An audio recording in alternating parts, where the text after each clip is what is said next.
नमस्कार साथियों, आप सभी लोगों का बहुत बहुत स्वागत है टारगेट फॉर आईक्यू के इस सेशन में।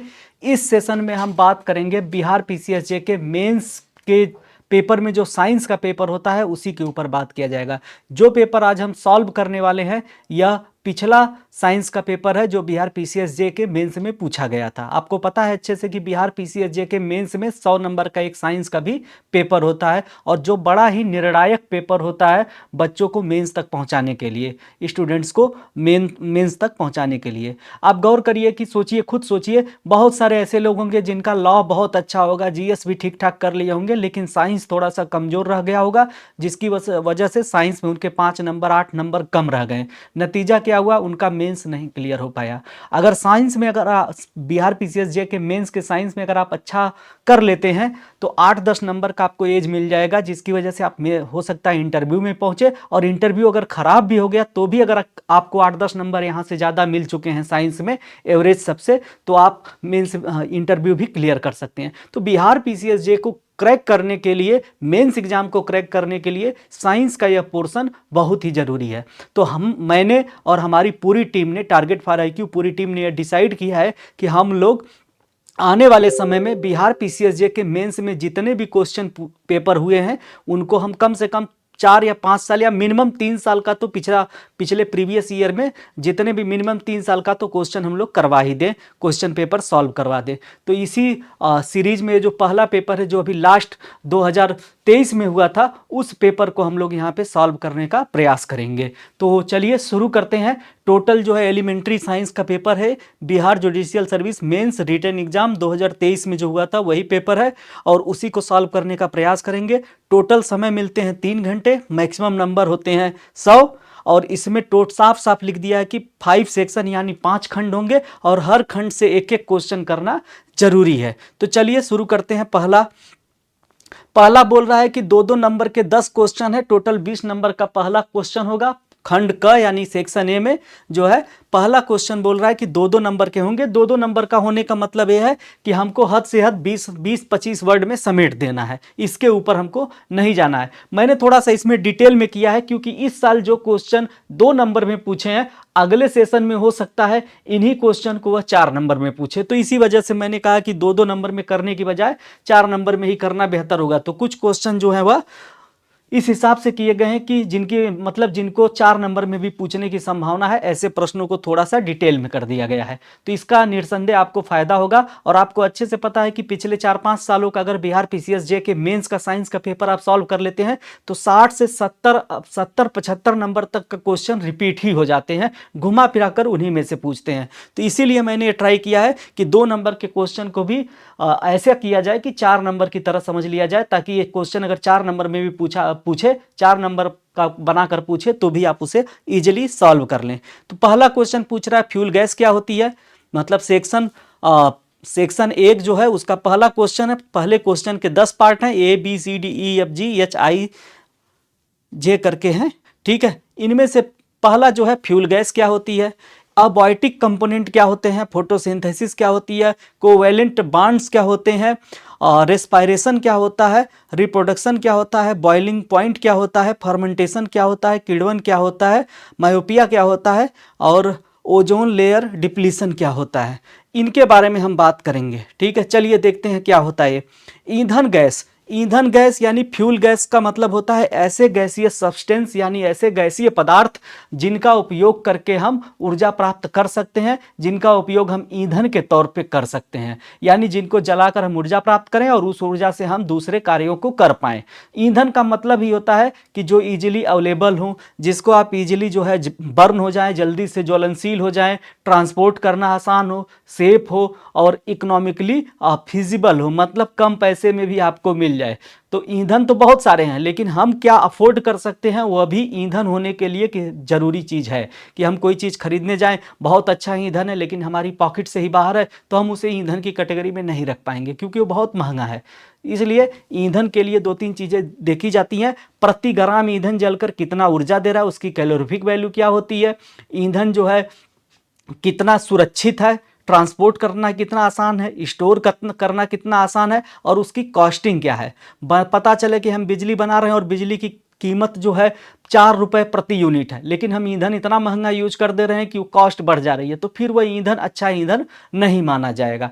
तो ईंधन से गैसीय ईंधन से मतलब है, ईंधन गैस से मतलब है ऐसी गैसेस जिनका इस्तेमाल हम ईंधन के तौर पे करते हैं। जैसे मेथेन हो गई, मेथेन यानी प्राकृतिक गैस में मेथेन पाई जाती है। मेथेन वैसे बायोगैस में भी पाई जाती है। बायोगैस का, प्राकृतिक गैस का मेन जो कंपोनेंट होता है वो मेथेन गैस ही होती है। प्राकृतिक गैस, जब गैस खोजी जाती है, जैसे तेल के कुएं खोजे जाते हैं, तो उनमें भी प्राकृतिक गैस मिलती है जिनका मेन कंपोनेंट मेथेन होता है। और जो आप देखते होंगे कि सीएनजी बसेस चलती हैं दिल्ली एनसीआर में, या सीएनजी बसेस चल रही हैं, तो उसे हम कंप्रेस्ड नेचुरल गैस बोलते हैं। उसमें मेन चीज़ जो होती है मेथेन होती है।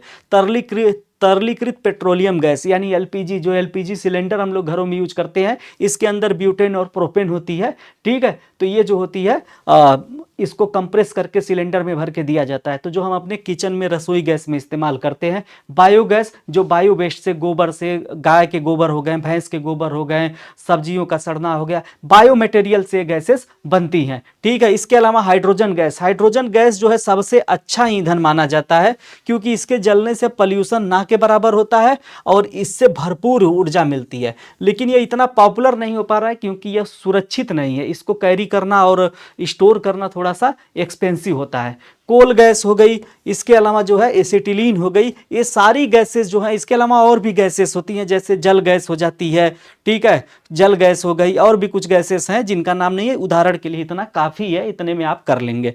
तो फ्यूल गैस आपका हो जाता है यहाँ पे। फ्यूल गैस से आगे चलते हैं। अगला कुछ इसी चीज़ को इंग्लिश में भी नीचे डुअल लैंग्वेज में किया गया। Fuel gas refer to any gaseous substance used as a fuel to produce energy through combustion. यानी फ्यूल गैस ऐसी गैसियस पदार्थ होते हैं, ऐसी गैसें होती हैं जिनका यूज करके, जिनको हम जला करके ऊर्जा प्राप्त कर सकते हैं। और इस ऊर्जा का इस्तेमाल हम लोग इंडस्ट्री में करेंगे, घरों में करते हैं, और कमर्शियल एप्लीकेशंस करते हैं, हीटिंग, कुकिंग, पावर जनरेशन, इन सब में इन गैसों का इस्तेमाल किया जाता है। जैसे दिल्ली वगैरह में बहुत सारे जो पावर स्टेशन है, बिजली बनाते हैं, वहाँ भी गैस के जरिए बनाई जाती है। बहुत जगहों पर कोयले के जरिए बनाई जाती है। बहुत जगहों पर जो होता है गैस, जो हाइड्रो इलेक्ट्रिक पावर प्लांट होते हैं, विंड मिल्स होते हैं, तो गैस से भी बिजली बनाई जाती है, आप जान लीजिएगा।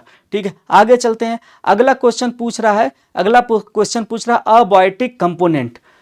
अबायोटिक कंपोनेंट की जब हम बात करते हैं तो किसी भी लिविंग के लिए ना दो तरह के कंपोनेंट जरूरी होते हैं। एक होता है निर्जीव भौतिक और रासायनिक कारक। ठीक है, अजैविक का मतलब होता है जहां पे कोई जीव इन्वॉल्व ना हो, कोई जैविक गतिविधि ना हो रही हो। जैसे पेड़ों का उगना, पौधों का उगना, जंतुओं का जन्म लेना, उनका जो है तरह तरह का जीव जंतुओं की एक्टिविटीज, ये सब किस में आता है? ये सब बायोटिक प्रोसेस होता है। लेकिन कुछ ऐसे भी प्रोसेस होते हैं जो अबायोटिक होते हैं, जैसे पानी का बरसना, हवा का चलना, मिट्टी होना। मिट्टी का क्या रूप है, मिट्टी मतलब किस तरह की है, मिट्टी का स्ट्रक्चर क्या है, कंपोजिशन क्या है, मिनरल्स क्या है, किस तरह का जो है जो पानी है वो सलाइन है मतलब सॉल्टी है क्या है, पीएच लेवल क्या है, ये बारिश कैसी हो रही, ह्यूमिडिटी कैसी है, हवा कितना तेज चल रही है, एटमॉस्फेरिक प्रेशर क्या है, ये सारे क्या है, ये सारे अबायोटिक कंपोनेंट होते हैं किसी भी लिविंग का। ओवरऑल देखा जाए तो जो हमारा लिविंग सिस्टम है वो ऐसी जगह पे रहता है, उसको लिविंग फैक्टर भी प्रभावित करते हैं और नॉन लिविंग भी प्रभावित करते हैं। जैसे हम ही आप हैं, हम आप जहाँ पर रहते हैं, हमारा समाज हमें प्रभावित करता है, जीव जंतुओं से भी हम भोजन ले लेते हैं, पेड़ पौधों से भी भोजन ले लेते हैं। ये सब क्या है, ये सब हमें प्रभावित कर रहे हैं। हमारी बेसिक नीड है, कपड़ा बनाने के लिए भी हम पेड़ों के ऊपर निर्भर हैं, कपड़े के लिए, खाने के लिए, बहुत सारी चीज़ों में हमारा जीवन पेड़ पौधों और दूसरे जीवों पर निर्भर है। लेकिन वहीं पे कुछ और भी चीज़ें हैं जो हमारे जीवन को प्रभावित करती हैं, जैसे नॉन लिविंग चीज़ें हो गई। जैसे हम मिनरल्स निकाल रहे हैं, मिनरल्स निकाल रहे हैं, जैसे हमें एल्युमिनियम चाहिए, लोहा चाहिए, ये हमारे जीवन को प्रभावित कर रहे हैं। हमारे फूड में भी ये हैं, ऐसा नहीं कि नहीं है। मिट्टी के जरिए जो मिनरल्स हमारे शरीर में आ रहे हैं वो भी हमारे शरीर को प्रभावित कर रहे हैं। तो वो सब, ये सब जो कारण है, ये सब चीज़ें जो है अबायोटिक हैं, लेकिन वहीं पे लिविंग जो या बायोटिक कंपोनेंट है उनका भी हमारे जीवन में बहुत ही बड़ा असर है। ठीक है, तो ऐसे कारक जो जीवित जीवों के अस्तित्व, विकास और उनकी प्रजनन और वृद्धि और उनके अस्तित्व के लिए जरूरी हों, और जो किसी जीव जंतु से न प्राप्त हो, या ऐसे घटक हों जो किसी जीव जंतु से बिलोंग न करे, ऐसे कंपोनेंट को हम बोलते हैं अबायोटिक कंपोनेंट या अजैविक घटक। उदाहरण के लिए बारिश का हो जाना, हवाओं का चलना, ये सारी चीजें हम इसके ऊपर बात कर ही चुके हैं।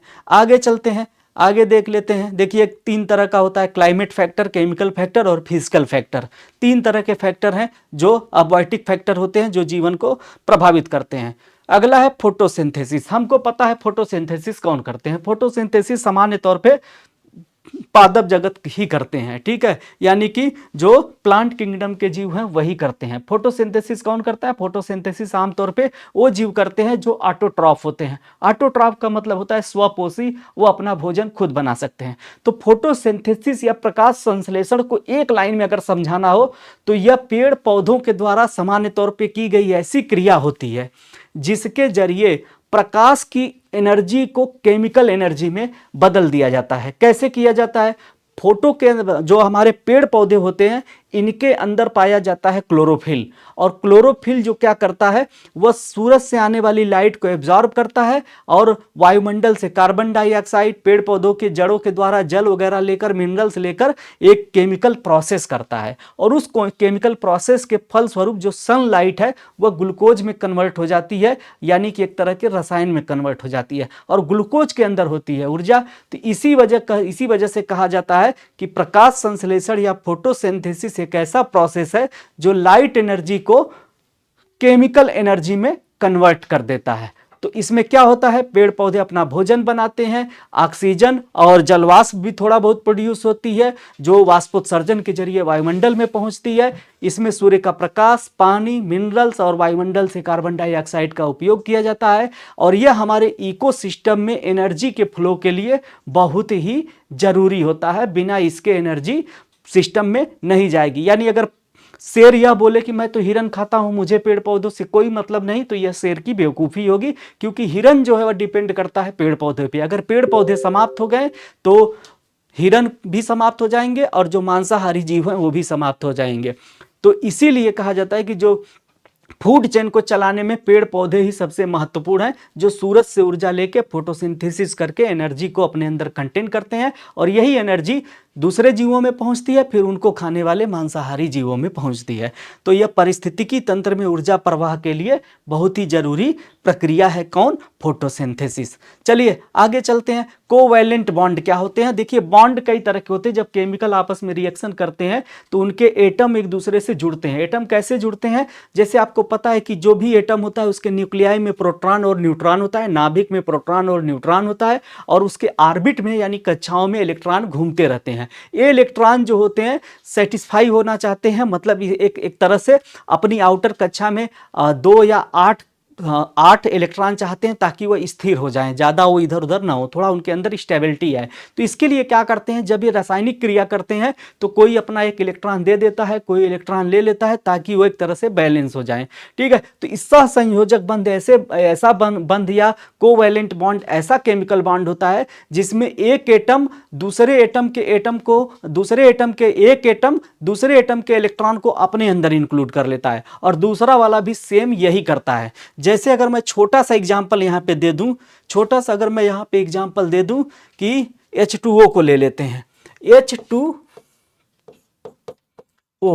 आपको पता है इसकी बॉन्डिंग कुछ ऐसे होगी। हाइड्रोजन के पास एक इलेक्ट्रॉन होता है, ये चाहता 2 ले ले, तो ये क्या करता है, और इसकी जो आउटर सरफेस में कितने हैं इसके, ये जो है इसके सरफेस यहाँ पे इसके आउटर ऑर्बिट में क्या है, एक ही है, यह 2 होना चाहता है, तो यह एक ऑक्सीजन का लेके ऐसे बना लेगा। और इसको क्या चाहिए, इसको भी चाहिए होता है, तो यह इनका ले लेता है एक एटम, ठीक है, यह हाइड्रोजन का एक इलेक्ट्रॉन ले लेगा, एक इस वाले का भी ले लेगा। तो ऐसे करके बनाते हैं सहसंयोजक बंध, यानी इलेक्ट्रॉन इसमें से उसमें नहीं गया, लेकिन दोनों उससे अपने ऑर्बिट को संतुष्ट करने का प्रयास कर रहे हैं। आगे चलते हैं, रेस्पायरेशन क्या होता है। रेस्पायरेशन एक श्वसन प्रक्रिया होती है, जैविक प्रक्रिया होती है। रेस्पायरेशन एक बड़ी प्रक्रिया होती है, छोटी प्रक्रिया नहीं होती है। सामान्य तौर पे हम समझते हैं कि हमारे जो लंग्स इनहेल कर रहे हैं, एक्सहेल कर रहे हैं, सांस अंदर खींच रहे हैं, बाहर निकाल रहे हैं, वही रेस्पायरेशन है। तो ऐसा नहीं है, रेस्पायरेशन कई लेवल पे होता है। एक होता है कि जैसे हमारे फेफड़े काम करें तो एक तरह समझिए कि आउटर या एक्सटर्नल रेस्पायरेशन है, ये बस हवा को अंदर खींच रहे हैं और वेस्ट हवा को बाहर निकाल रहे हैं, बस यही है, यह एक आउटर रेस्पायरेशन या श्वसन है। लेकिन इससे कहीं जाकर आगे जाकर इंटरनल रेस्पायरेशन होता है।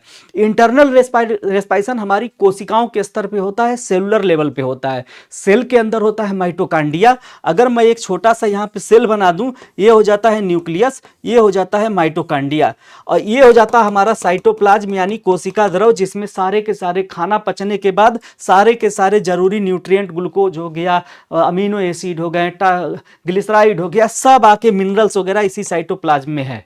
हमारा ब्लड आएगा जब इसके अगल बगल से गुजरता है, कोशिकाओं से टिश्यूज बनेंगे, टिश्यूज के बीच में हमारी जो है पतली पतली आर्टरीज या कैपिलरीज जिन्हें हम बोलते हैं, रक्त केशिकाएं जो हैं कैपिलरीज जाती हैं। वो कैपिलरीज में होता है आरबीसी, जब फ्लो होते हुए आएगा आरबीसी, जब इस ब्लड आरबीसी जब इनके बीच से गुजरेगा, ब्लड फ्लो होगा कैपिलरीज में, और ब्लड में होगा आरबीसी, आरबीसी के अंदर हीमोग्लोबिन ऑक्सीजन लेकर आएगा, और ये ऑक्सीजन निकल कर पहुंच जाएगी साइटोप्लाज्म में, और इसी ऑक्सीजन का इस्तेमाल करके माइटोकांड्रिया जो है ग्लूकोज को बर्न करके ऊर्जा बनाएगा। और जब यह ऊर्जा बनाएगा तो उस दौरान में क्या होगा, ऊर्जा बनेगी, कार्बन डाइऑक्साइड निकलेगा, थोड़ा बहुत जल वाटर वेपर बनेगी, ये सारी चीजें होती हैं।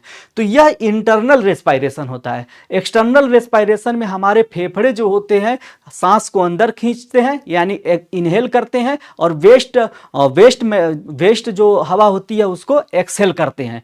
लेकिन इंटरनल या सेलुलर रेस्पायरेशन में क्या होता है कि माइटोकांड्रिया जो होता है, कोशिका द्रव में जो भी ग्लूकोज पहुंचा है, जो हमारे खाने पीने से पहुंचा है, तो उस ग्लूकोज को ब्लड द्वारा पहुंचाए गए ऑक्सीजन की मदद से बर्न करता है, ठीक है, ऑक्सीडाइज करता है और ऊर्जा में कन्वर्ट करता है। यह बड़ी लंबी प्रक्रिया होती है। इसमें माइटोकांड्रिया जो होता है यहां से ग्लूकोज को उठाएगा, ग्लूकोज को बल्कि नहीं उठाता है, ग्लूकोज जो होता है एनएरोबिक रेस्पायरेशन से एक बार टूट भी चुका है। इंटरनल रेस्पायरेशन भी दो तरह का होता है, एक होता है एनएरोबिक रेस्पायरेशन और एक होता है एरोबिक रेस्पायरेशन। तो इस पूरी प्रक्रिया में एटीपी बनती है। एनएरोबिक रेस्पायरेशन में ऑक्सीजन की अनुपस्थिति में ग्लूकोज जो होता है पायरुविक एसिड में टूटता है और एनर्जी बनाता है, थोड़ा बहुत एनर्जी बनाता है। फिर बाद में माइटोकांड्रिया उस पायरुविक एसिड को भी तोड़कर ग्लूकोज को पूरी तरह से बर्न कर देगा, ठीक है। ग्लूकोज पहले पायरुविक एसिड में टूटा, फिर इसके बाद माइटोकांड्रिया तोड़ेगा। तो एक में ऑक्सीजन के बिना ही ये श्वसन हो रहा है, दूसरे में ऑक्सीजन की मदद से हो रहा है। तो एनएरोबिक रेस्पायरेशन और एरोबिक रेस्पायरेशन जो होता है, एरोबिक रेस्पायरेशन जो होता है ये जो है इंटरनल रेस्पायरेशन है, और जो सांस फेफड़े बाहर छोड़ रहे हैं, खींच रहे हैं, ये एक्सटर्नल रेस्पायरेशन है। तो श्वसन या रेस्पायरेशन एक बायोलॉजिकल प्रोसेस है जिसमें सेल जो होती हैं, सेलुलर रेस्पायरेशन के जरिए एनर्जी प्राप्त करने के लिए माइटोकांड्रिया ग्लूकोज को पूरी तरह से तोड़कर बर्न करके एनर्जी में बदल देता है, जिसे हम एटीपी बोलते हैं। और यह एटीपी क्या होती है, एडेनोसाइन ट्राइफॉस्फेट होती है। तो इसमें इतना ही लिखना है, इससे ज़्यादा जाने की ज़रूरत नहीं है। चलिए आगे चलते हैं। रिप्रोडक्शन क्या होता है, रिप्रोडक्शन में कुछ भी बताने लायक नहीं है, सिंपल सी डिफिनीशन है, सिंपल सी एकदम डिफिनीशन है कि जब कोई जीव एक जैविक प्रक्रिया के फलस्वरूप, बायोलॉजिकल प्रोसेस के फलस्वरूप अपने ही जैसा जीव उत्पन्न कर देता है, तो इस प्रक्रिया को हम रिप्रोडक्शन या प्रजनन बोलते हैं। इस प्रक्रिया का मेन उद्देश्य यही होता है कि कोई प्रजाति पीढ़ी दर पीढ़ी आने वाले लंबे समय तक अपने एग्जिस्टेंस को, अस्तित्व को इस धरती पर बना के रखे। क्लियर हो गया। बॉइलिंग पॉइंट क्या होता है, बॉइलिंग पॉइंट को थोड़ा सा समझने की कोशिश करते हैं। तो एक छोटा सा डायग्राम बना के हम लोग समझ लेते हैं। ये हमारा कोई सॉलिड पदार्थ है, ठीक है, ये कोई एक सॉलिड मटेरियल है, ठीक है, ये कोई एक ठोस पदार्थ है, ये ठोस पदार्थ है, एक कोई सॉलिड मटेरियल है। इसके ऊपर हम कह देते हैं यह एक लिक्विड है, लिक्विड बोले तो द्रव अवस्था में है, लिक्विड है, और इसके ऊपर एक गैस अवस्था है, ठीक है। जब आप किसी सॉलिड मटेरियल को, सॉलिड पदार्थ को गर्म करेंगे तो एक टाइम ऐसा आता है कि वो गर्म होकर लिक्विड में बदल जाता है। इसको हम मेल्टिंग पॉइंट बोलते हैं, मेल्टिंग पॉइंट। तो वह टेम्परेचर जिस पे कोई सॉलिड पिघल कर लिक्विड में बदलने लगे तो उसे हम मेल्टिंग पॉइंट बोलते हैं। और यह मेल्टिंग पॉइंट तब तक बना रहेगा जब तक सारा का सारा सॉलिड जो है लिक्विड में न बदल जाए। सरल भाषा में मैं कहूं, आप 1 किलो बर्फ का टुकड़ा लाते हैं, वो पिघलना शुरू हो जाएगा 0 डिग्री सेल्सियस पे, और वह तब तक 0 डिग्री सेल्सियस पे रहेगा जब तक कि पूरा ना पिघल जाए। यानी बाल्टी में आपने 1 किलो बर्फ रखा, वो पिघलना शुरू होगा, 0 डिग्री सेल्सियस उसका तापमान होगा, और पूरा पानी, इतना बड़ा भी बर्फ अगर बचा रहेगा तब तक पूरा पानी जो है 0 डिग्री सेल्सियस पे ही रहेगा। जब पूरी बर्फ पिघल जाएगी तब पानी का टेम्परेचर बढ़ना शुरू होगा। तो मेल्टिंग पॉइंट या गलनांक वह बिंदु होता है, वह तापमान होता है जिस पे पूरा का पूरा ठोस जो है द्रव में बदल जाता है, और इसके बाद ही पूरा द्रव का टेम्परेचर बढ़ेगा। छोटा सा भी टुकड़ा भी पिघलना बाकी है तब तक वह मेल्टिंग पॉइंट पे ही रहेगा।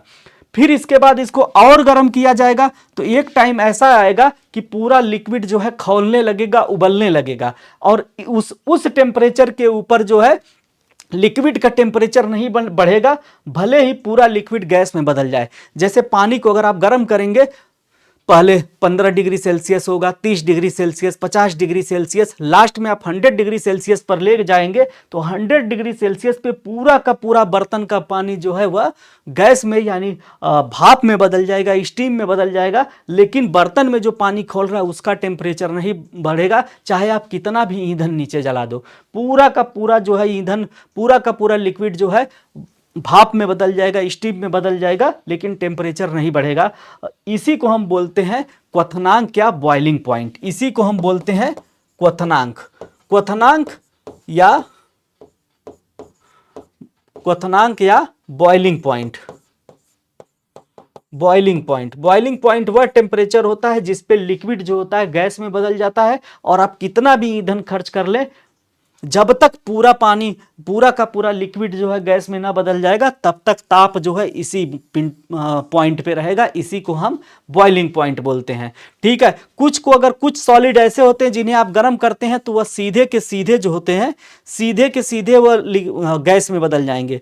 कुछ ऐसे भी पदार्थ होते हैं जिन्हें आप सीधे गर्म करेंगे तो गैस में बदल जाएंगे, लिक्विड में नहीं बदलते हैं। इस प्रक्रिया को ऊर्ध्वपातन या सब्लिमेशन कहते हैं। जैसे कपूर हो गया, जैसे आपका नौसादर हो गया, जैसे आपका ड्राई आइस हो गई। ड्राई आइस बोले तो सॉलिड कार्बन डाइऑक्साइड हो गई। ये सब क्या है, सीधे गैस में बदल जाती है। फिर अगर नीचे की तरफ आएंगे तो गैस को जब हम ठंडा करेंगे तो वह लिक्विड में बदल जाएगा। तो उस पॉइंट को हम कंडेंसेशन बोलते हैं। यानी कि इसको हम क्या बोलेंगे, इसको हम संघनन बिंदु बोलेंगे, कंडेंसेशन बोलेंगे। फिर लिक्विड को और ठंडा करेंगे तो सॉलिड में बदल जाएगा, इसे हम फ्रीजिंग बोलते हैं, यानी हिमांक बोलते हैं। ठीक है, तो ये सारे ऐसे जो सामान्य सा बायो के क्वेश्चन है जिन्हें आप सहज बुद्धि से भी सॉल्व कर सकते हैं। इसमें ज़्यादा दिमाग हमको लगाने की ज़रूरत नहीं थी, फिर भी हमने समझ लिया। आगे चलते हैं। आगे होता है किण्वन या फर्मेंटेशन। फर्मेंटेशन जो होता है एक एनएरोबिक प्रोसेस है। एनएरोबिक प्रोसेस का मतलब है इसमें ऑक्सीजन की अनुपस्थिति होगी। तो जब भी किसी स्टार्च वाले मटेरियल को, स्टार्च वाले पदार्थ को जिसमें स्टार्च हो, ऐसे पदार्थों को आप किसी बर्तन में रख दें और उसे पैक कर दें ताकि उसमें जो है ऑक्सीजन न पहुंच पाए, तो उसमें जो होते हैं सूक्ष्म जीव उत्पन्न होते हैं जिन्हें कीड़ या फर्मेंट बोलते हैं। ये सूक्ष्म जीव बहुत ही बैक्टीरिया और छोटे छोटे आंखों से न दिखने वाले सूक्ष्म जीव होते हैं, माइक्रो ऑर्गेनिज्म होते हैं। ये क्या करते हैं, स्टार्च को तोड़ना शुरू करते हैं और स्टार्च को अल्कोहल में बदल देते हैं या एसिड में बदलते हैं। इसी को हम बोलते हैं फर्मेंटेशन या किण्वन। ठीक है, यह जो है अनाक्सी क्रिया है। इसमें ऑक्सीजन की जो है जरूरत नहीं पड़ती है, हवा का बहुत कम मात्रा रहेगी तब भी यह प्रक्रिया होगी। गांव में यह बहुत करते हैं लोग। जब गन्ने उन्ने के खेत कटते हैं तो लोग गन्ने का रस निकालते हैं, उसे एक बर्तन में पैक करके, बड़े से बर्तन में पैक करके रख देते हैं। आमतौर पर मिट्टी के बड़े से बर्तन में पैक करके रख देते हैं, मिट्टी में दबा देते हैं ताकि उसके अंदर हवा न जाए। कुछ समय बाद वह जो है गन्ने का रस जो होता है वह किस में बदल जाता है, एसिटिक एसिड में बदल जाता है, जिसे हम लोग सिरका या विनेगर बोलते हैं। ऐसे ही बहुत सारी जगहों पे इस प्रोसेस को करके शराब वगैरह भी बनाई जाती है।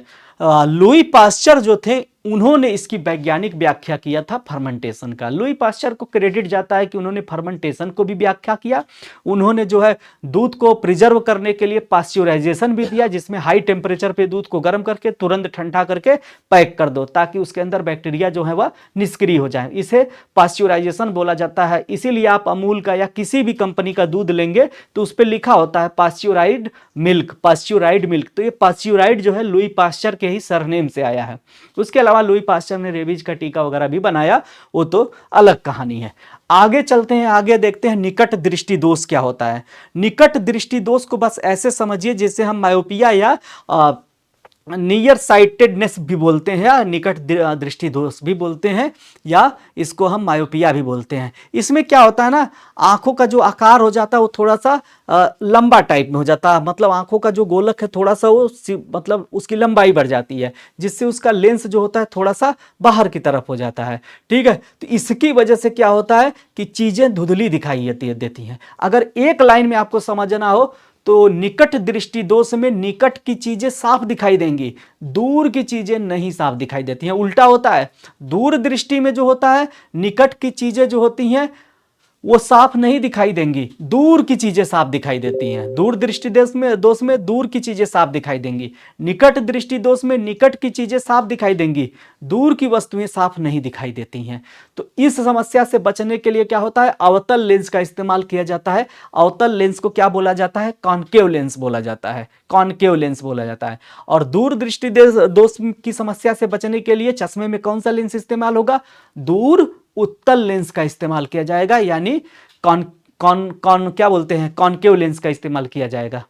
ठीक है, कॉन्केव लेंस का इस्तेमाल तो इसमें किया जाएगा, अवतल लेंस को कॉन्केव लेंस बोलते हैं। कॉन्वेक्स लेंस का इस्तेमाल किया जाता है दूर दृष्टि दोष में। ठीक है, और कॉन्केव लेंस का इस्तेमाल किया जाता है किसमें, कॉन्केव लेंस का इस्तेमाल किया जाता है निकट दृष्टि दोष यानी कि मायोपिया में। ठीक है, फिर इसके बाद ओजोन लेयर डिप्लीशन की बात करते हैं। तो ओजोन लेयर की बात करते हैं तो ओजोन लेयर जो होती है हमारी धरती पर 14 किलोमीटर से लेकर 28 किलोमीटर के बीच में एक पतली सी क्या लेयर है, ठीक ठाक लेयर है जो O3 से बनी है।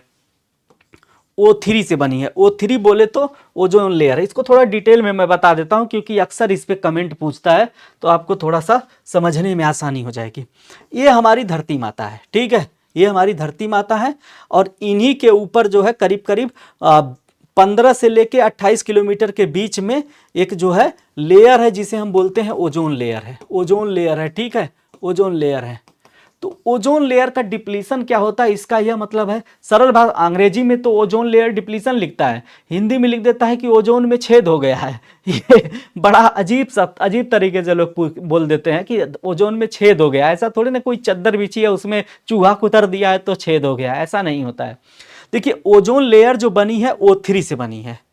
ठीक है, O3 बोले तो O2 plus O, 2 molecule oxygen का और 1 मॉलिक्यूल और ऑक्सीजन का, इन तीनों से मिलके बना है। और ये बहुत ही ठंडा, ऊपर का टेम्परेचर बहुत ठंडा होता है जिसकी वजह से ऐसा होता है कि ये सब जुड़कर O3 बनती हैं। तो सुबह सुबह जब सूरज निकलता है ना, जब सूरज निकलता है तो सूरज जब निकलता है तो अल्ट्रा वायलेट रेज की इसके ऊपर बम्बिंग होगी। और जब ये बम्बिंग होती है ना तो जो ये O3 है, मैं थोड़ा इसको फिर से मिटा देता हूँ, इसको मैं मिटा देता हूँ तब और अच्छे से समझाता हूँ। इसको थोड़ा बढ़िया से समझ लीजिएगा, एक बार समझ जाएंगे तो आराम हो जाएगा आपको। जैसे इसके ऊपर जो है ना, इसके ऊपर जैसे O3 है, ये O3 है, ये O3 है, ये लेयर बना के एकदम O3 जो है लेयर बनाई है। तो जब इसके ऊपर बम्बिंग होती है, जब इसके ऊपर अल्ट्रावायलेट रेज आती है ना, तो एक तरह से अल्ट्रावायलेट रेज की बम्बिंग हो गई इसके ऊपर, तो ये O3 जो है टूटना शुरू हो जाएगी O2 और O में, O2 और O में, O2 और O में, ऐसे करके जो है O2 और O में। तो यहां पे एक खास चीज आप नोटिस किए होंगे कि यह O2 जो है मॉलिक्यूल है, O2 है, ऑक्सीजन के 2 मॉलिक्यूल, 2 एटम मिलके एक अणु बना लिए हैं, एक मॉलिक्यूल बना लिए हैं, लेकिन ऑक्सीजन का एक एटम जो है स्वतंत्र घूम रहा है। ठीक है, तो ऐसा प्रक्रिया पूरा दिन चलेगी। शाम जब होगी, सूरज जब पीछे चला जाएगा तो इधर अंधेरा हो जाएगा। इधर अंधेरा हो जाएगा तो टेम्परेचर तेजी से नीचे गिरेगा और यह O और यह O2 मिलके O3 बना लेंगे। यहां तक तो सब नॉर्मल है, लेकिन धरती वाले बहुत बदमाश हैं। धरती वाले क्या करेंगे, यह एक खास तरह की गैस छोड़ते हैं, CFC, क्लोरोफ्लोरोकार्बन। क्लोरोफ्लोरोकार्बन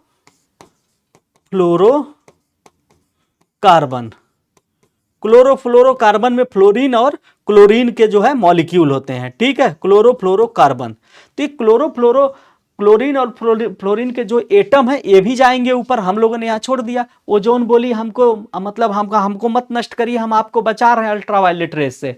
इंसान नीचे से थे हमारे जैसे, इन्होंने बोल दिया पहले तुम तो अल्ट्रावायलेट से बच जाओ, वो तो खुद ही तुम्हें तोड़ दे रही है, हमको क्या बचाओगी, अपने बचो पहले। तो हम लोगों ने यहाँ से CFC गैसेस भेजी, जो आप रेफ्रिजरेशन में यूज की जाती है, सेविंग क्रीम का जो फोम बनता है उससे बनती है, और बहुत तरह से यह गैस बनती है।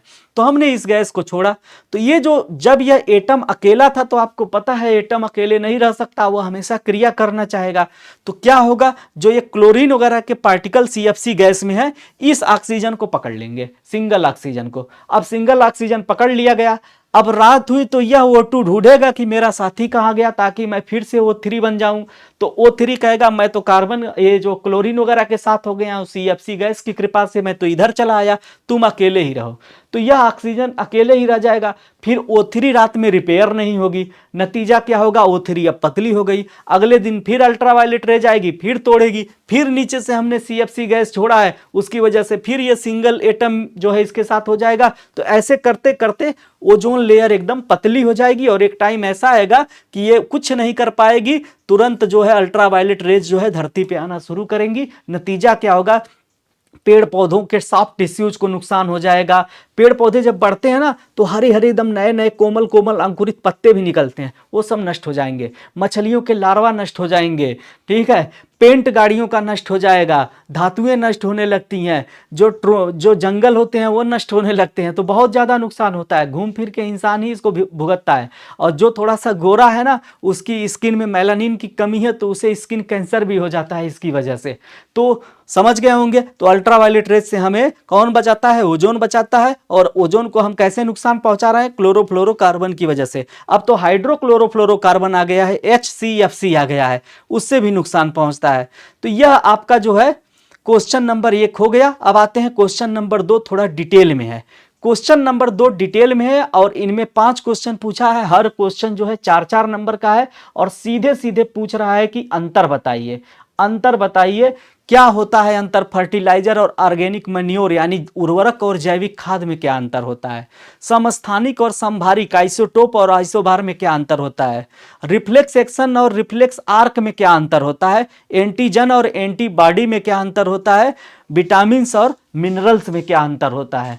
तो इतना करने में ही हमको बहुत समय लग जाएगा, इस वजह से एक ही पार्ट हम लोग आज कवर करेंगे इस वीडियो में। तो चलते हैं, देखते हैं क्या अंतर होता है इनके बीच में। तो सबसे पहले फर्टिलाइजर और ऑर्गेनिक मैन्योर के ऊपर बात करेंगे। टारगेट फॉर IQ की तरफ से यह क्लास दिया जा रहा है, जिसमें बिहार PCSJ के साइंस वाले पेपर का हम लोग सोल्यूशन देने का प्रयास करेंगे। कोशिश करेंगे 3 से लेकर 5, पिछले 3 एग्जाम से लेकर 5 एग्जाम तक मिनिमम हम लोग तो ट्राई करेंगे कि 3 एग्जाम का हम लोग सोल्यूशन दे ही दें। और सब कुछ सही रहा तो हम लोग पिछले 5-6 साल का जितना भी अवेलेबल पेपर मिलेगा सबका सोल्यूशन हम लोग बनाकर देते रहेंगे, ताकि जब तक बिहार PCSJ की वैकेंसी आए तब तक आप लोगों का प्रीवियस ईयर का पूरा पेपर सॉल्व हो जाए, आपको अंदाजा हो जाए किस तरह का पेपर पूछा जाता है, ताकि आपको अधिक से अधिक लाभ मिले और आप अधिक से अधिक जो है स्कोर कर पाएं। तो टारगेट फॉर IQ से जुड़ते रहिए, और कांटेक्ट करने के लिए पिन कमेंट में हमारा फ़ोन नंबर भी दिया गया होगा, वह भी देखिएगा। चलिए, तो पहले यह वाला क्वेश्चन हम लोग कर लेते हैं। फर्टिलाइजर और ऑर्गेनिक मैन्योर क्या होता है।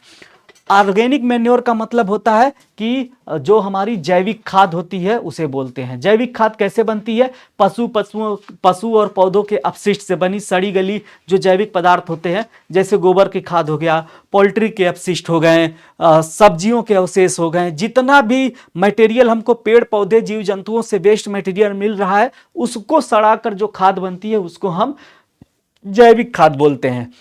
वहीं ऑर्गेनिक या फर्टिलाइजर क्या होता है? फर्टिलाइजर जो होता है या फैक्ट्रियों में बनाया जाता है, इसमें मिट्टी को स्टडी किया जाता है कि पेड़ पौधों के लिए सबसे ज़्यादा क्या जरूरी है, किस मिट्टी में किस तरह के पदार्थ की कमी है, वही चीज़ उसमें डाली जाएगी। जैसे मिट्टी का लोग सर्वे कर लेते हैं, सैंपलिंग लेकर लैब में ले जाएंगे, मिट्टी का स्टडी किया जाएगा, उसमें पता चलता है कि नाइट्रोजन की कमी है तो कहा जाएगा यूरिया डाल दो, फास्फोरस की कमी है तो सुपर फास्फेट डाल दो। ऐसे करके जो कृषि वैज्ञानिक होते हैं सलाह भी देते हैं।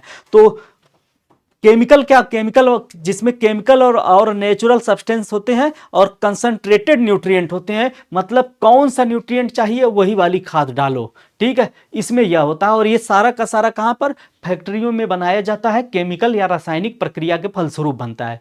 ये क्या है? ये तो एक जो है जैविक प्रक्रिया के फलस्वरूप बना, जिसमें पेड़ पौधे और अपशिष्ट पदार्थ सड़ गलकर खाद के रूप में कन्वर्ट हुए हैं। ये कैसे बनता है? इसका सोर्स क्या है? सिंथेटिक रसायन या खनिजों से निर्मित, माइनिंग करके निकाला जा रहा है, माइनिंग करके निकाला जाएगा मटेरियल, और उसका इस्तेमाल करके मिनरल का इस्तेमाल करके फर्टिलाइजर बना लिया जाएगा। इसमें क्या होता है? वेस्ट मटेरियल, डेयरी में जो गाय भैंस पाली गई हैं उनका गोबर ले लिया और कचरा जुटा लिया। जैसे आप आजकल नगर पालिका वाले भी कर रहे हैं कि जो जैविक कचरा है उसे हरी पॉलीथीन में रखिए, हरे डब्बे में डालिए, जो मतलब कि पॉलीथीन वाला जो मतलब नॉन डिग्रेडेबल पॉल्यूशन है या कचरा है उसे दूसरे वाले डब्बे में डालिए। ऐसा करके वो भी ले रहे हैं। तो ऑर्गेनिक मटेरियल जितना है सब इसके सोर्स होते हैं, उसका इस्तेमाल करके इसको बनाया जाता है। पोषक तत्व की बात कर लेते हैं तो फर्टिलाइजर में बहुत ही टारगेटेड तरीके से फर्टिलाइजर को बनाया जाता है कि यह फर्टिलाइजर जो है नाइट्रोजन ज़्यादा देगा, यह फर्टिलाइजर जो है इसमें पोटेशियम भरा हुआ है, यह फर्टिलाइजर ले जाइए इसमें फास्फोरस भरा हुआ है। आप अपने खेत की आवश्यकता के अनुसार जो मन हो वो फर्टिलाइजर इस्तेमाल करिए, जैसी रिक्वायरमेंट हो। लेकिन इसमें ऐसा नहीं है, इसमें पोषक तत्व तो कम होते हैं लेकिन सस्टेनेबल होता है, खेतों को यह फायदा पहुंचाता है और कम मात्रा में लेकिन संतुलित मात्रा में न्यूट्रिएंट प्रदान कर देता है मिट्टी को। आगे देखते हैं, फर्टिलाइजर को अगर ज़्यादा लंबे समय तक यूज करेंगे तो यह खेतों को खराब भी कर सकता है, मिट्टी को खराब भी कर सकता है। लेकिन जो आपका मैन्योर होता है, ऑर्गेनिक जो मैन्योर होता है, वो क्या करता है? वो खेतों को कभी भी खराब नहीं करता, खेतों की उर्वरकता या फर्टिलिटी को बढ़ाता है।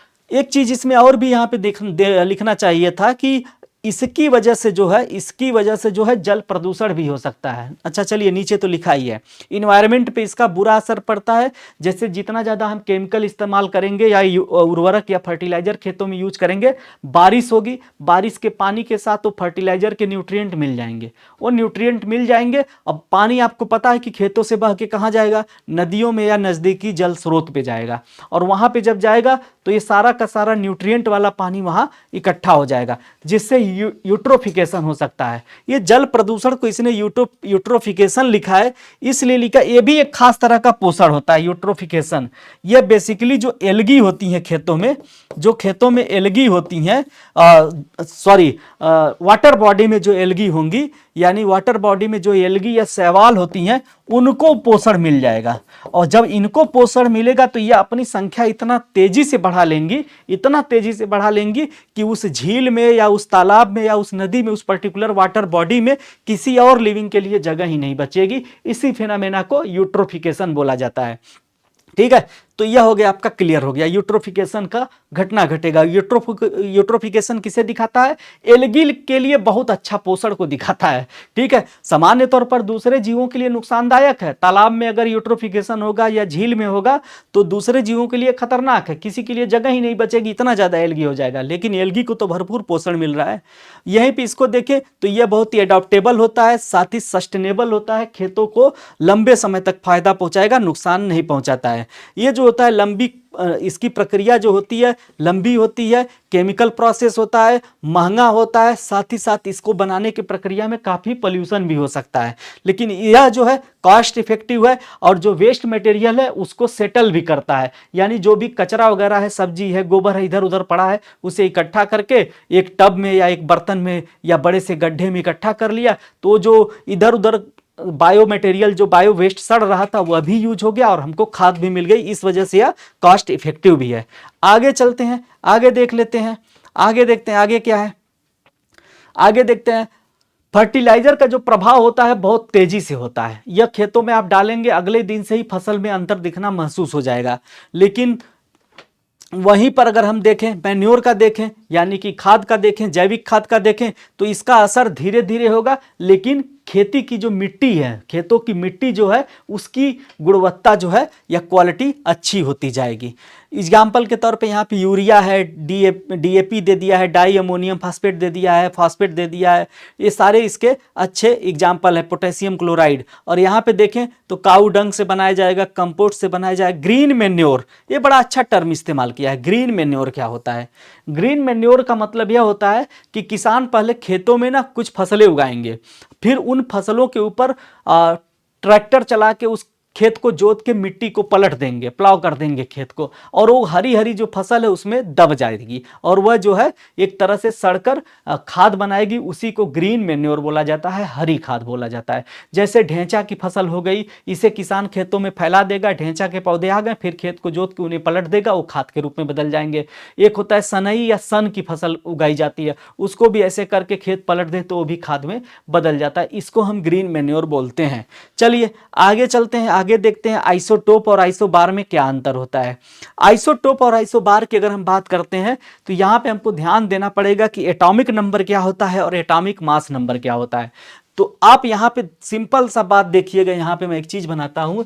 ये जो है हमारा एक न्यूक्लियाई है, ठीक है, ये हमारा एक न्यूक्लियाई है। इसमें प्रोटॉन और न्यूट्रॉन होता है, और इधर जो होते हैं इलेक्ट्रॉन हो जाते हैं, ठीक है, इलेक्ट्रॉन जो इसके चारों तरफ घूमते हैं। तो जब मैं एटॉमिक नंबर की बात करूं, एटॉमिक नंबर की जब मैं बात करता हूं तो इसका मतलब होता है टोटल नंबर ऑफ प्रोटॉन। और जब मैं मास नंबर की बात करूं, एटॉमिक मास नंबर की बात करूं, एटॉमिक मास नंबर की बात करता हूं तो P+N होता है, यानी प्रोटॉन और न्यूट्रॉन का जो सम होता है वह एटॉमिक मास नंबर होता है।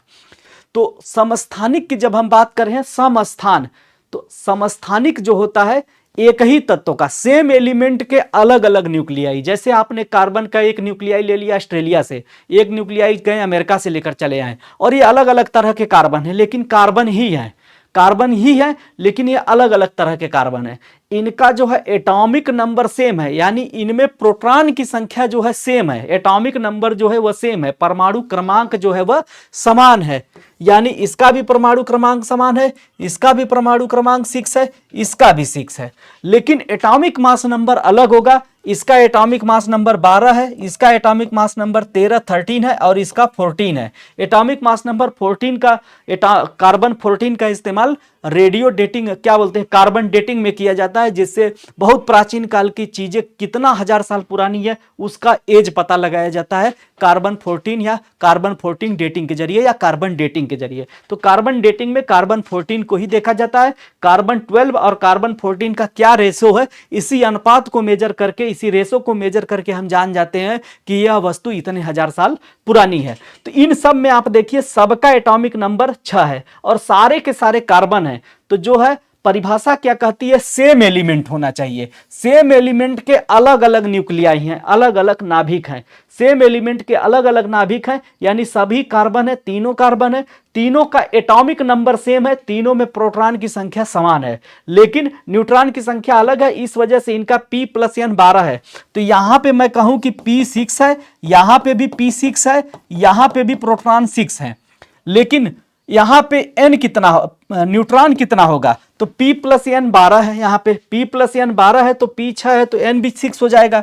यहां पे P+N जो है 13 है, यहां पे 14 है, यहां पे 12 है, यहां पे 13 है। तो यहां पे P तो 6 है तो n कितना हो जाएगा, n जो है 7 हो जाएगा, न्यूट्रॉन 7 हो जाएगा। यहां पे देखा जाए, यहां पे भी P जो है 6 है और यहां पे न्यूट्रॉन कितना हो जाएगा, 8 हो जाएगा। ठीक है, क्लियर, यहां तक समझ गए कि जब एक ही तत्व है, सेम एलिमेंट के डिफरेंट न्यूक्लियाई लिए जाएंगे, उनका atomic mass number atomic number same होगा, लेकिन एटॉमिक मास नंबर अलग अलग होगा। इनको हम बोलते हैं क्या, इनको हम बोलते हैं आइसोटोप हैं। वहीं आइसोबार की अगर हम बात करते हैं तो आइसोबार में ऐसा नहीं है। आइसोबार में एलिमेंट ही बदल जाएंगे, अलग अलग एलिमेंट हैं, एक नाइट्रोजन है तो एक कोई और हो जाएगा। ठीक है, एक कैल्शियम है, एक सोडियम है, एक मैग्नीशियम है, ये अलग अलग हो जाएंगे, मतलब तत्व ही अलग अलग हो जाएंगे। तो उनका जो है एटॉमिक मास नंबर अलग अलग है, लेकिन एटॉमिक मास नंबर सेम है और एटॉमिक नंबर अलग अलग है, मतलब प्रोटॉन संख्या उनकी जो है प्रोटॉन संख्या अलग अलग है, लेकिन प्रोटॉन प्लस न्यूट्रॉन जोड़ा जाएगा, एटॉमिक मास नंबर सबका बराबर होगा। इसमें एटॉमिक नंबर सेम होगा, न्यूक्लियाई भी एक ही एलिमेंट के होंगे, इसमें जो है एटम या न्यूक्लियाई जो होंगे अलग अलग मैटर के होंगे, और इनमें एटॉमिक मास नंबर सेम होगा, एटॉमिक नंबर जो है अलग अलग होगा। इसमें सबसे बड़ा अंतर है कि यह तत्व ही अलग अलग होंगे, और इसमें तत्व जो है एलिमेंट जो है सेम ही होगा। आइसोटोप में एलिमेंट सेम होंगे, आइसोबार में एलिमेंट अलग अलग होंगे। आइसोटोप में एटॉमिक नंबर सेम होंगे, आइसोबार में एटॉमिक मास नंबर सेम होंगे। क्लियर हो गया ये? चलिए आगे देखते हैं, आगे क्या बोल रहा है, यही सारी बातें जो बताया मैंने। इसमें क्या करा, एटॉमिक मास नंबर अलग होगा, एटॉमिक मास नंबर जो होगा वह अलग अलग होगा, इसमें एटॉमिक मास नंबर सेम होगा। इसमें एटॉमिक नंबर परमाणु क्रमांक संख्या सेम होगी, इसमें परमाणु क्रमांक संख्या अलग अलग होगी। इसमें सेम एलिमेंट है, इसमें डिफरेंट एलिमेंट है, ये बेसिक डिफरेंस है इसके। ठीक है, आगे चलते हैं, आगे देखते हैं। केमिकल प्रॉपर्टीज की बात करते हैं तो इसके रासायनिक गुण समान होंगे, क्योंकि सारे एक ही तत्व से बने हैं, सारे के सारे जो हैं एक ही तत्व से बने हुए होते हैं। इसके जो है केमिकल कंपोजिशन या केमिकल प्रॉपर्टी जो है अलग अलग होगी, क्योंकि वो तत्व ही अलग अलग हैं। अब आर्गन और कैल्शियम का एग्जाम्पल यहाँ पे दिया है, सोडियम और मैग्नीशियम भी एग्जाम्पल हो सकते हैं। तो आर्गन और कैल्शियम एग्जाम्पल दिया है, तो दोनों अलग अलग चीजें हैं, लेकिन ध्यान से देखें इनका जो है एटॉमिक मास नंबर सेम है, तो यह आइसोबार है। और इनका देखिए हाइड्रोजन को उठाया है, यहाँ पे 2 है, यहाँ पे 3 है, देखिए ध्यान से, इनका एटॉमिक मास नंबर अलग अलग है। प्रोटियम जो है इसका एटॉमिक मास नंबर 1 है, ड्यूटेरियम का एटॉमिक मास नंबर 2 है, ट्रिटियम का जो है एटॉमिक मास नंबर 3 है। तीनों का एटॉमिक मास नंबर अलग अलग है, लेकिन इन सब का जो है एटॉमिक नंबर एक ही होगा, इन सब का एटॉमिक नंबर एक ही होगा, H1 और H1, ये 3 कर लीजिए, ये 2 कर लीजिए, ये 1 कर लीजिए। एटॉमिक मास नंबर तीनों का अलग अलग है, लेकिन एटॉमिक नंबर तीनों का एक ही है, तो यह होता है इनके बीच का डिफरेंस। आगे चलते हैं, आगे बात करते हैं अगले क्वेश्चन पे। अगले क्वेश्चन में हम देखते हैं रिफ्लेक्स एक्शन क्या होता है और रिफ्लेक्स आर्क क्या होता है। बहुत समझने वाली बात है। रिफ्लेक्स एक्शन ये होता है कि जैसे हम कहीं जा रहे हैं, होता है ना, गांव में लोग जाते हैं, ट्रैक्टर चल रहा है, खड़ा है ट्रैक्टर, ऐसे हाथ रख दिए उसके साइलेंसर पे, तुरंत हाथ हटाएंगे, हाथ तब तक जल चुका होता है। जैसे गर्म चीज पे हाथ पड़े या कुछ चुभ जाए तो हम तुरंत रिएक्शन देते हैं। ये क्या है? यह एक रिफ्लेक्स एक्शन है, यह रिफ्लेक्स एक्शन या प्रतिवर्ती क्रिया है। ठीक है, इसको मेड्यूला ऑब्लंगाटा कंट्रोल करता है और तेजी के साथ स्पाइनल कार्ड इसको कंट्रोल करता है। स्पाइनल कार्ड के जरिए यह कंट्रोल किया जाता है और उसके जरिए जो है यह जो है नियंत्रित होता है, मेरु रज्जु के जरिए यह नियंत्रित होता है। ठीक है, तो यह इसके जरिए होता है।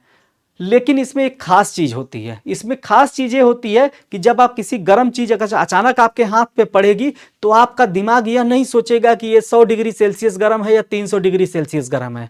टेम्परेचर नहीं नापकर आप हाथ उठाएंगे कि अरे बहुत ज्यादा गर्म है, हटा लें, ऐसा नहीं करेंगे, क्योंकि यह प्रक्रिया आपके दिमाग के जरिए मेन मस्तिष्क के जरिए या सेंट्रल नर्वस सिस्टम के मेन ब्रेन के साथ हो ही नहीं रहा है ये सब चीजें। ऐसा भी नहीं है कि आप जो कोई चीज अगर आपको चुभे तो आप ये सोचेंगे ये सुई चुभी है या भाला चुभा है या तलवार चुभा है, ऐसा आप नहीं सोचेंगे। आप पहले अपना हाथ हटाएंगे, अपने को बचाएंगे, यानी मेन ब्रेन आपका इसमें इन्वॉल्व नहीं है, सीधे सीधे स्पाइनल कार्ड जो है रिएक्ट कर रहा है, यानी मेरु रज्जु या स्पाइनल कार्ड की मदद से ये सारी क्रियाएं हो रही हैं। कैसे हो रही हैं इसमें समझने का प्रयास करिएगा। इसमें सेंसर और मोटर्स का काम होता है। मोटर्स जो होते हैं ना, वो सेंट्रल नर्वस सिस्टम यानी केंद्रीय तंत्रिका तंत्र से सिग्नल को सीधे हम तक पहुंचाते हैं, और जो सेंसरी नर्व्स होती हैं, संवेदी नर्व्स होती हैं, वो क्या करती हैं, किसी चीज को अनुभव करके उस सिग्नल हमारे ब्रेन तक पहुंचाती हैं। तो इसको समझने का प्रयास जब हम करेंगे ना, तो हमारा थोड़ा सा यहाँ पे आप समय लगेगा, आपको समझना पड़ेगा थोड़ा सा, इसमें बेसिक चीज आप समझेंगे तभी समझ पाएंगे, क्योंकि थोड़ा सा टिपिकल है रिफ्लेक्स आर्क। ये हमारा सर है, ये हमारी रीढ़ की हड्डी है, ठीक है। ये मेरा हाथ है, ठीक है। तो ये रीढ़ की हड्डी है, ये कंकाल है, ठीक है, ये रीढ़ की हड्डी है और जो है, ठीक है, ये है, ठीक है। तो इसमें जो मेरा ब्रेन है, इसमें जो मेरा ब्रेन है, ये तो हो गया मेरा केंद्रीय, ये जो ब्रेन मेरा है, और रीढ़ की हड्डी के साथ साथ अंदर ही अंदर आता है मेरा, यहां रीढ़ की हड्डी के साथ साथ आ गया एक मेरा क्या, ये आ गया स्पाइनल कार्ड। तो यह मेरा ब्रेन है और यह स्पाइनल कार्ड है। इन दोनों को मिला के बनता है हमारा सेंट्रल नर्वस सिस्टम, जिसमें ब्रेन का जो है बहुत बड़ा योगदान होता है। तो जो स्पाइनल कार्ड है, स्पाइनल कार्ड से जो होता है पेरिफेरी नर्व्स यानी परिधीय तंत्रिकाएं जो होती हैं निकल के हर तरफ फैली होती हैं, हर तरफ फैली होती हैं। 31 जोड़ी होती हैं टोटल, यह फैली होती हैं, और 11 जोड़ी वो होती हैं, ठीक है। तो टोटल जो होता है 86 हो जाती हैं, यानी कि टोटल 43 जोड़ी ये हो जाता है, ठीक है। तो 31 जोड़ी ये हो गया, और 12 जोड़ी जो होता है क्रेनियल होती है, जो खोपड़ी के आसपास ये तंत्रिकाएं फैली होती हैं। चेहरे वहरे पे जैसे नाक को छू के आप कैसे महसूस करेंगे, या फिर मेरे जबड़े हिल रहे हैं, कैसे हिल रहे हैं, ये मसल्स जो है टच करने पे महसूस हो रहा है, कान के मसल्स हो गए, ये सब क्रेनियल नर्व्स होती हैं, ये भी पेरिफेरियल नर्व्स का ही पार्ट होती हैं। तो जो पेरिफेरियल नर्व्स होती हैं, ये जो है स्पाइनल कार्ड से जुड़ी हुई होती हैं और पूरे शरीर में फैली हुई होती हैं, और स्पाइनल कार्ड ब्रेन से जुड़ा होता है। तो रिफ्लेक्स रिएक्शन जो होते हैं, रिफ्लेक्स एक्शन जैसे कि कहीं सांप आ जाए आप तुरंत पीछे हट जाएंगे, चुभ जाए हाथ हटा लेंगे, यह स्पाइनल कार्ड के जरिए संपन्न किया जाता है। इसमें हमारा ब्रेन जो है वह काम नहीं करता है। अब ये आपको अच्छे से समझ में आ गया रिफ्लेक्स रिएक्शन क्या होते हैं। रिफ्लेक्स आर्क क्या होता है, यह एक आर्क मतलब समझ रहे क्या होता है, जैसे आर्क मतलब होता है आप जाइएगा कहीं पे किसी कोई पुरानी बिल्डिंग देखेंगे, तो पुरानी बिल्डिंग में जो छत बने होते हैं, गुंबद बने होते हैं ना, वो आर्क शेप में बने होते हैं, आर्क शेप में ऐसे बने होते हैं। आर्क का मतलब होता है ऐसे, ऐसे शेप में बने होते हैं, ठीक है। तो ये जो आर्क होते हैं, तो जब ये सेंसरी मोटर्स, ये हमारा जो मान लेते हैं मेरा हाथ है, ठीक है, ये मेरा हाथ है, ये मेरा हाथ है, थोड़ा सा इसको डिटेल में समझते हैं, ठीक है। यहां पे कुछ चुभेगा तो मेरे हाथ से जो सेंसरी नर्व्स जो होंगे ना, जो सेंसरी नर्व्स, मैं कलर चेंज कर देता हूं, जो सेंसरी नर्व्स होते हैं वो सिग्नल लेकर जाएंगे कहां पे, स्पाइनल कार्ड। मान लेते हैं स्पाइनल कार्ड है, ये जो है स्पाइनल कार्ड है, थोड़ा सा रंग बिरंगा होगा तभी समझ में आएगा, ये स्पाइनल कार्ड है। ये इसके पास जो है सिग्नल लेकर जाएंगे, ये सिग्नल लेके इसके पास जाएंगे, और सिग्नल लेकर यहां से कमांड आनी होगी। कमांड किसके जरिए आती है, मोटर नर्व्स के जरिए आएगी। मोटर नर्व्स के जरिए जो होती है कमांड आएगी ताकि तुम एक्शन लो। पहले सेंसरी नर्व्स जो है सिग्नल भेजेगी, सेंस करके भेज देगी, और कमांड आएगा मोटर नर्व से कि मसल्स को सिग्नल दो ताकि मसल सिकुड़ जाए, हाथ जो वहां से तेजी से हटे। और ये पूरी प्रक्रिया जो है मेरे ब्रेन तक नहीं जाएगी, ब्रेन तक ये नहीं जाएगा, ये स्पाइनल कार्ड के अंदर से ही हो जाएगा। तो स्पाइनल कार्ड के अंदर जहां पे सेंसरी नर्व्स होते हैं और जहां पे मोटर्स नर्व्स होते हैं, ये सिग्नल चाहे तो आगे भी जा सकता है, आगे स्पाइनल कार्ड में के जरिए सेंट्रल नर्वस से जुड़ेगा फिर होगा, लेकिन स्पाइनल कार्ड के पास से ही एक ऐसे आर्क मार के सिग्नल घूम जाएगा। यही होता है अपना रिफ्लेक्स आर्क। रिफ्लेक्स आर्क जो होता है सेंसरी मोटर और सेंसरी नर्व्स को और मोटर नर्व्स के बीच में होता है, और यह एक तरह से कमांड देता है कि तुरंत घूम जाओ। सिग्नल को जब तक ब्रेन पे भेजेंगे, यहां प्रोसेस होगा, फिर आएगा, तब मोटर से एक्शन लेगा, तब मसल्स एक्टिव होंगे, तब हाथ हटेगा, तब तक तो हाथ ही जल जाएगा। तो ये क्या कर रहा है, रिफ्लेक्स आर्क क्या कर रहा है, सेंसरी नर्व्स और मोटर के बीच में कम्युनिकेशन को तेज कर रहा है, ताकि जो है वो तेजी के साथ जो है तुरंत रिएक्शन करे। अगर यह सिग्नल ब्रेन में जाएगा, ब्रेन प्रोसेस करेगा, फिर पता चलेगा कि चलो हाथ हटा लो, आग है, जल जाओगे, तब तक तो जल ही चुका होगा, ठीक है, तब तक तो दाह ही संस्कार हो जाएगा। तो मोटर नर्व जो होते हैं और सेंसरी नर्व्स होते हैं, इनके बीच में ये आर्क बनाता है, एक यह आर्क बना दिया है, ताकि जो मैसेज जो है ब्रेन तक न जाए, ब्रेन के बीच से ही मैसेज यहीं से घूम के तुरंत आ जाए और ये स्पाइनल कार्ड के अंदर हो जाता है। यही होता है हमारा जो है रिफ्लेक्स आर्क। रिफ्लेक्स आर्क क्या करता है, रिफ्लेक्स रिएक्शन करने के लिए एक शॉर्टकट दे देता है, एक मैसेज का शॉर्टकट दे देता है, ताकि जो है हमारे शरीर की मोटर तंत्रिकाएं जो होती हैं हमारे मसल्स को एक्टिव कर दें और तुरंत हम हाथ हटा लें। क्लियर हो गया यह सभी को? आगे चलते हैं, आगे क्या बोलता है, आगे देखते हैं। आगे देखते हैं कि ये जो है जो हमारा ये है क्या बोलते हैं रिफ्लेक्स रिएक्शन है, यह स्पाइनल कार्ड और ब्रेन स्टेम के द्वारा कंट्रोल किया जाता है। यह रीढ़ की हड्डी नहीं होगी, यह रीढ़ की हड्डी की जगह इसे मेरू रज्जु बोला जाएगा। हिंदी वालों ध्यान से, इसको जो है मेरू रज्जु बोला जाएगा। ठीक है, इसको जो है मेरू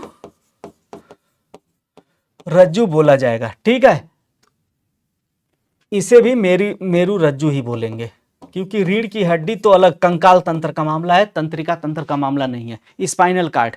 ठीक है, तो ये क्या है, रिफ्लेक्स रिएक्शन ब्रेन और रीढ़ की हड्डी द्वारा यानी मस्तिष्क और स्पाइनल कार्ड के द्वारा कंट्रोल की जाती है। इसमें कोई सचेत विचार या कॉन्शसनेस विचार नहीं होता है कि बहुत सोच समझ के हम एक काम करेंगे।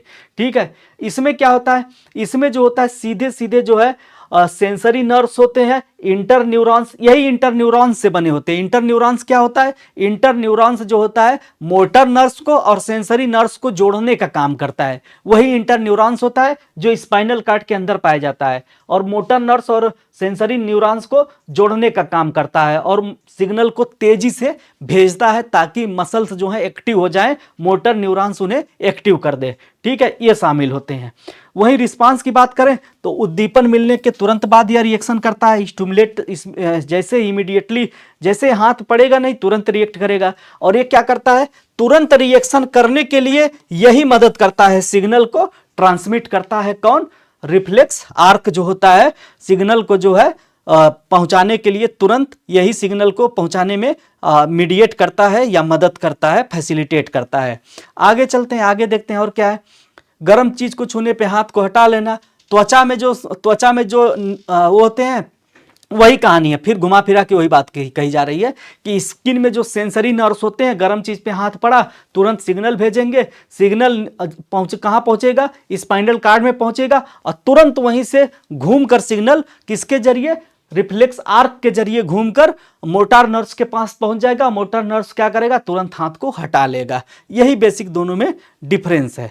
चलिए अगला टॉपिक क्या है, अगला टॉपिक है एंटीजन और एंटीबॉडी क्या होता है। एंटीजन क्या होता है, एंटीजन वो कोई भी चीज हो सकती है जो हमारे इम्यून सिस्टम को स्टिमुलेट करे, इम्यून सिस्टम को उद्दीपित करे, उसको हम एंटीजन कहते हैं। वहीं एंटीबॉडी क्या होता है, एंटीबॉडी एक कुछ खास तरह के प्रोटीन होते हैं जो कि हमारा शरीर जो है शरीर का इम्यून सिस्टम इसको बनाता है। कब बनाता है, जब हमारे इम्यून सिस्टम को लगे कि शरीर के अंदर कोई खतरा आ गया है। और ये खतरा कैसे शरीर पहचानता है, एंटीजन के जरिए। तो एंटीजन कोई भी चीज हो सकती है जो हमारे इम्यून सिस्टम को एक्टिव करे, स्टिमुलेट करे। और एंटीबॉडी क्या होता है, एंटीबॉडी जो होता है स्टिमुलेशन के बाद बनना शुरू होगा। जब कोई एंटीजन हमारे इम्यून सिस्टम को एक्टिव करेगा तो हमारा शरीर उस एंटीजन के खिलाफ एंटीबॉडी बनाएगा कि ये अनजान चीज क्या है, इसको मुझे नष्ट करना है। नष्ट करने के लिए कुछ खास तरह के प्रोटीन बनाएंगे।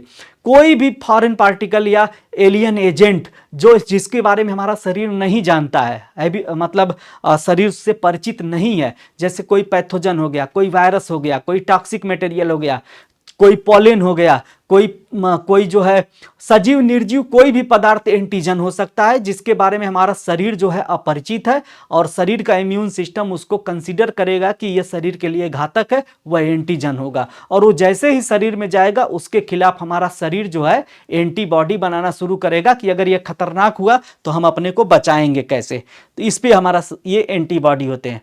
एंटीबॉडी वाई शेप प्रोटीन से बने होते हैं जो विशेष रूप से एंटीजन को पहचान लेते हैं और उससे शरीर की रक्षा करते हैं। वहीं फंक्शन की बात करते हैं तो एंटीजन का मेन काम होता है शरीर को स्टिमुलेट करना ताकि शरीर जो है, शरीर का इम्यून सिस्टम जो है एक्टिव हो और उस पदार्थ को नष्ट करे जो शरीर के लिए खतरनाक हो जाए। ठीक है, और वही एंटीबॉडी क्या करता है, शरीर में घुसे हुए किसी भी एंटीजन या हानिकारक चीजों को नष्ट करता है। एंटीजन क्या हो सकता है, एंटीजन कोई भी वायरस हो सकता है, कोई भी टॉक्सिक पदार्थ हो सकता है, कोई बैक्टीरिया हो सकता है, कवक हो सकता है, प्रोटोजोआ हो सकता है। ये सब एंटीजन हो सकते हैं जो शरीर को नुकसान पहुंचा सकते हैं। वही एंटीबॉडी क्या होता है, एंटीबॉडी जो होते हैं इम्यूनोग्लोबुलिन नाम के प्रोटीन से बनते हैं। और ये इम्यूनोग्लोबुलिन जो होते हैं कई तरह के प्रोटीन होते हैं, जैसे IgG इम्यूनोग्लोबुलिन हो गया, इम्यूनोग्लोबुलिन जी हो जाएगा, इम्यूनोग्लोबुलिन ए हो जाएगा, इम्यूनोग्लोबुलिन जो अपना G हो जाएगा, ऐसे कर M हो जाएगा, ऐसे कर करके कई सारे इम्यूनोग्लोब्युलिन होते हैं जो एंटीबॉडी को बनाने में मदद करते हैं। अगला देखते हैं, अगला क्या है? अगला विटामिन और खनिज के बारे में बात किया गया है। सिंपल सी बात है, विटामिन क्या होते हैं और खनिज क्या होते हैं ये तो आपको अच्छे से पता होगा। विटामिन से जो होते हैं हमको खाद्य पदार्थों से, न्यूट्रिएंट से मिलते हैं। विटामिन जो होते हैं यह एक ऑर्गेनिक मटेरियल होते हैं, ऑर्गेनिक कंपोनेंट होते हैं जो हमारे शरीर के ग्रोथ के लिए, हेल्थ के लिए जरूरी होते हैं। विटामिन का मेन यही काम होता है हमें स्वस्थ रखना, हमारे ऑर्गन की इफिशियंसी को बढ़ाना, ऑर्गन की हेल्थ को रखना, हेल्थ को बनाए रखना। जैसे विटामिन ए की कमी हो जाएगी, आंखें कमजोर हो जाएंगी, आंखें सही से काम नहीं कर पाएंगी। विटामिन डी की कमी हो जाएगी, हड्डियां जो है अच्छी नहीं रह जाएंगी, हड्डियां मजबूत नहीं रह पाएंगी, हड्डियों में दिक्कत आ जाएगी, हड्डियों की हेल्थ खराब हो जाएगी। विटामिन ई की कमी हो जाए, स्किन की दिक्कत हो जाएगी, एजिंग होने लगेगी, फर्टिलिटी की दिक्कत हो जाएगी। तो ये क्या कर रहा है? हमारे ऑर्गन की हेल्थ को मेंटेन कर रहा है, हमें बीमारियों से बचा रहा है। वहीं मिनरल्स की बात करते हैं। मिनरल्स जो होते हैं इनऑर्गेनिक मटेरियल होते हैं और यह हमको बहुत ही कम मात्रा में चाहिए होते हैं और यह हमारे शरीर के अंदर मेटाबॉलिक प्रोसेस के लिए, सिग्नलिंग सिस्टम के लिए और तरह तरह के बायोमॉलिक्यूल के निर्माण के लिए जरूरी होते हैं। आगे देखते हैं विटामिन कितने तरह के होते हैं। विटामिन दो तरह के मेनली होते हैं, एक वाटर सॉल्युबल होते हैं, एक सॉल्युबल नहीं होते हैं, फैट सॉल्युबल होते हैं। फैट की बात कर लेते हैं तो फैट में कौन कौन से विटामिन घुलते हैं? विटामिन के जो है, विटामिन ई है, विटामिन डी है, विटामिन ए है, ये जो है फैट में घुल जाते हैं जिसे हम कीड़ा बोलते हैं, KEDA, कीड़ा विटामिन। यानी कोई कीड़ा मकोड़ा अगर फैट या तेल या घी जैसे चीज में गिर जाएगा तो नहीं निकल पाएगा, उसी में घुल मिल जाएगा, तो कीड़ा घुल मिल जाएगा फैट में। फैट बोले तो अपना जो है वसा में घुलनशील विटामिन, विटामिन ए, डी, ई और के होते हैं। वही जो है वाटर में घुलने वाले विटामिन बी और सी और बी होते हैं, या बी और सी होते हैं। वही मिनरल्स की बात करते हैं तो मिनरल्स जो होते हैं वह कई तरह के होते हैं, जैसे कैल्शियम और पोटेशियम जरूरी मिनरल्स होते हैं। इसके अलावा और भी तरह तरह के मिनरल्स होते हैं, वो बहुत ही जरूरी होते हैं, जो कम मात्रा में चाहिए होते हैं लेकिन जरूरी होते हैं। जैसे जिंक हमारे इम्यूनिटी के लिए अच्छा है, पोटेशियम जो है हमारे हार्ट के फंक्शन के लिए जरूरी है, ठीक है। कैल्शियम जो है वह हमारे हड्डियों के निर्माण के लिए जरूरी है, ठीक है। आयरन हीमोग्लोबिन के निर्माण के लिए जरूरी है। तो ये शरीर के अंदर बायोमॉलिक्यूल को बनाने के लिए जरूरी होते हैं। आगे देखते हैं, कार्य की बात करते हैं तो विटामिन का मेन काम क्या होता है? विटामिन का मेन काम होता है शरीर के अंगों की रक्षा करना, अंगों की इफिशियंसी, शरीर के कार्य, अंगों के कार्य क्षमता को बनाए रखना और उनको हेल्दी रखना विटामिन का काम होता है। शरीर को स्वस्थ रखने में विटामिन का काम होता है। वही मिनरल्स की बात करते हैं तो हड्डियों का निर्माण हो गया, मांसपेशियों का कार्य हो गया, शरीर के अंदर जो फ्लूइड बन रहे हैं उनको मेंटेन करके रखना, उनका बैलेंस रेगुलेशन करना, एंजाइम को बनाना, एंजाइम की एक्टिविटीज को मेंटेन रखना, ये सब किसका काम है? ये सब जो है मिनरल्स का काम होता है। इनकी डिफिशियंसी की वजह से तरह तरह के रोग हो जाते हैं, जैसे विटामिन सी की कमी से स्कर्वी रोग हो जाएगा, विटामिन डी की कमी से हड्डियों का रिकेट्स रोग हो जाएगा, विटामिन बी की कमी से बेरी रोग हो जाएगा, विटामिन ए की कमी से जीरोप्थैल्मिया और नाइट ब्लाइंडनेस हो जाएगा। तो वही मिनरल्स की कमी से ऑस्टियोपोरोसिस जैसी बीमारी हो जाएगी। जैसे कोई खास तरह का मिनरल जैसे कि आपका क्लोरीन और क्या बोलते हैं सोडियम की कमी हो जाए तो आपके शरीर में वाटर का बैलेंस गड़बड़ हो जाएगा, हार्ट के फंक्शन प्रभावित हो जाएंगे। तो इनके अपने अपने रोल होते हैं जो शरीर को अच्छे से चलाने के लिए बहुत ही जरूरी होते हैं। आगे चलते हैं, सेक्शन बी पर आ गए। सेक्शन ए हमारा पूरा खत्म हुआ। अब अगले वीडियो में हम लोग सेक्शन बी पर बात करेंगे। तो जुड़े रहिए टारगेट फॉर IQ से। एक एक करके 2-2, 3-3 वीडियो में एक एक पेपर को सॉल्व किया जाएगा ताकि आसानी से आप सीखते रहिए, समझते रहिए और क्वेश्चन को सॉल्व करते रहिए। मेंस में अच्छा करेंगे, इंटरव्यू क्लियर हो जाएगा। टारगेट फॉर IQ से जुड़िए। जुड़ने के लिए दिए गए नंबर, पिन कमेंट में दिए गए नंबर पे कांटेक्ट करिए और अपनी स्टडी को अच्छा करिए, बेहतर करिए। Thank you very much. मिलते हैं अगले वीडियो में ताकि ये जो हमारा पेपर है 1 या 2 वीडियो में कवर हो जाए। अभी 2 वीडियो में इसको खत्म किया जाएगा। चलिए मिलते हैं। Thank you.